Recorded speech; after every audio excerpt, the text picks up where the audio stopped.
இந்த பொண்ணு நல்லா படிக்க ஆரம்பிச்சிட்டனால அவ பேரண்ட்ஸ் எல்லாம் இப்ப சண்டை போடுறது இல்ல. மத்த ரிலேட்டிவ்ஸ்க்கு இவ ஒரு ரோல் மாடலா தெரியுறா. ஸ்கூல்ல மத்த பொண்ணுங்க இவகிட்ட டவுட் கேக்குறாங்க, இவளும் டவுட் கிளியர் பண்றா. ஸ்கூல்ல எல்லாரும் அவங்க ட்ரீம் ஸ்கூலான டாப் ஸ்கூலை பத்தி பேசிக்கிட்டு இருக்காங்க. என்னோட க்ரஷும் அங்கதான் இருக்கிறான்.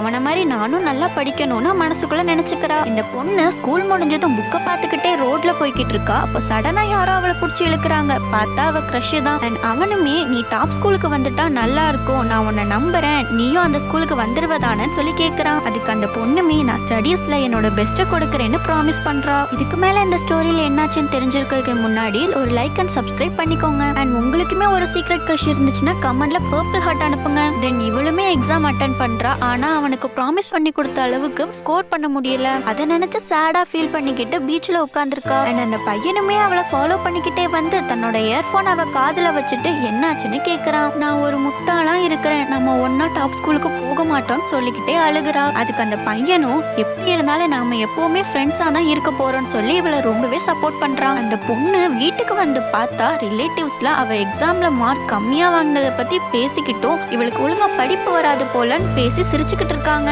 அது மட்டும் இல்லாம அவ அப்பாவும் நான் உன் மேல எவ்வளவு நம்பிக்கை வச்சிருந்தேன், இப்படி பண்ணிட்டேன், இவ்வளோ கம்மியா மார்க்ஸ் வாங்கியிருப்பியா, உன்னை எப்படி நான் டாப் ஸ்கூல்ல சேர்க்கறதுன்னு சொல்லி திட்டிக்கிட்டு இருக்காரு. ஆனா அவளோட அம்மா யாருக்கும் தெரியாம எப்படியோ டாப் ஸ்கூல்ல சீட் வாங்கிட்டாங்க. அவ கிளாஸ்க்குள்ள வரவும் க்ரஷ் பையனும் சத்தமா அவ பேரை சொல்லி கூப்பிட்டு கையாட்டுறான்.